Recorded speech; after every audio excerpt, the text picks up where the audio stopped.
Do you find yourself intimidated by the use of tequila in a cocktail? I think we need to change that. Here are 6 easy cocktails that you can make with a bottle of tequila. Welcome to Mayan Cocktails. I'm your host, Derek Schober. Today we're talking tequila. 6 easy tequila recipes. You're going to need a bottle of tequila. For most of these recipes, I will mention Blanco or Reposado, but most of them are going to be Blanco. Unaged, left in steel casks for very little amount of time.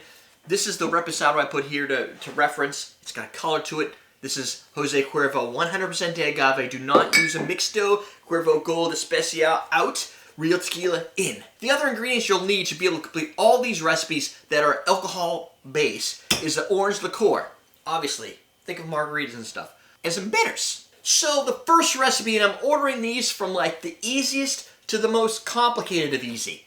Texas two-step, 1 ounce of tequila, 2 ounces of orange juice, 1 ounce of orange liqueur. There are many variations on this drink. I picked the easy one because this is the 6 easy tequila cocktails. Duh.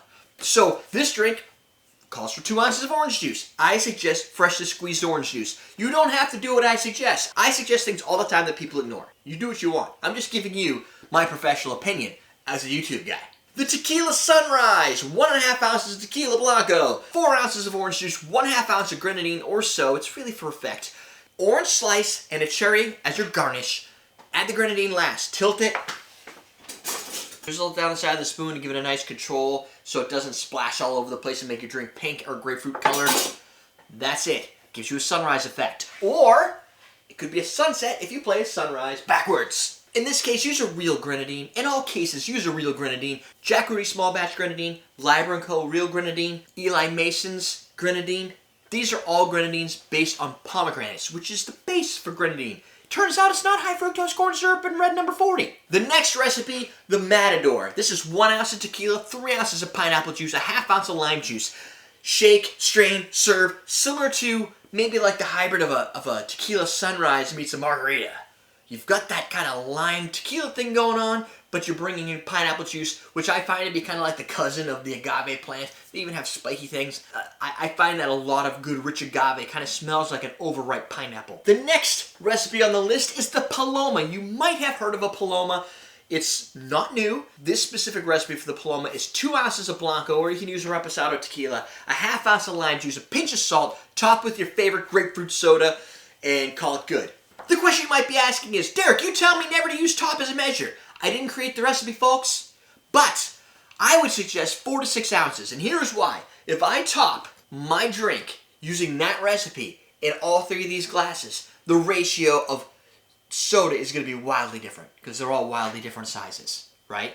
So I would say 4 to 6. Go 4 if you really love tequila. If you're new at tequila, start at 6. Then you work your way down over time. The next drink, I would get tons of comments if this wasn't included, is the Margarita. The Margarita I suggest is 2 ounces of tequila, 100% de agave, of course. I would pick Reposado. You could use Blanco or whatever tequila you have been gifted, or have, as long as it's not Jose Cuervo Gold, use Tradicional, 100%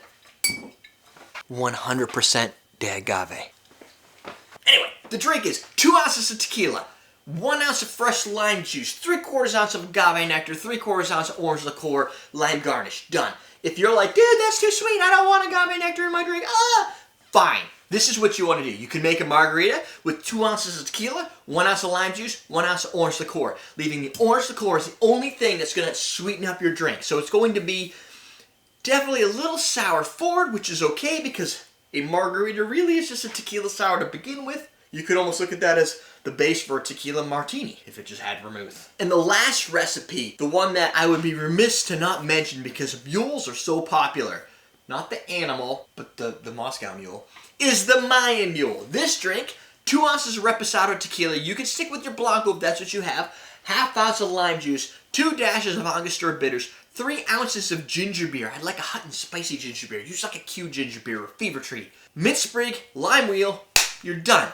Unlike a Moscow Mule, which I found to be like water with maybe some ginger, this brings in a lot more rich flavor. Plus, it's called the Mayan Mule, and I'm a huge fan of Mayans, Aztecs, and Incas. So that's cool, right? Not all of which are in Mexico, but are they? I can't remember. So that's it. Real simple cocktails. They're going to give you an appreciation for tequila without being totally over the top. The driving factor within these drinks is really the juices. Fresh, squeezed juices in all these drinks. Real Grenadine. You are going to find that the drink is so much better, so much more flavorful, brings in real, juicy, flavorful juices. Now, with your pineapple juice, you could use a can for a pineapple juice. Unless you have a good juicer and you want to squeeze up a pineapple, that's great. It's going to be lovely in taste. But adult pineapple juice, no sugar added, is going to give you a nice rich flavor. That's it, my friends.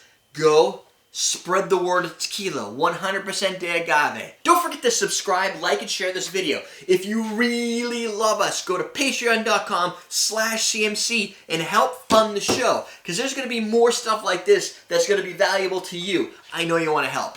We're teaching you how to drink. So you want to support the show, but you can't all afford to click that Patreon link over here and support us via donations. Well, did you know watch time is the biggest factor in YouTube? That means if you watch one of the videos below here, you'll actually increase the view time credits for the video you're watching right now. That's pretty cool, right? So watch more videos.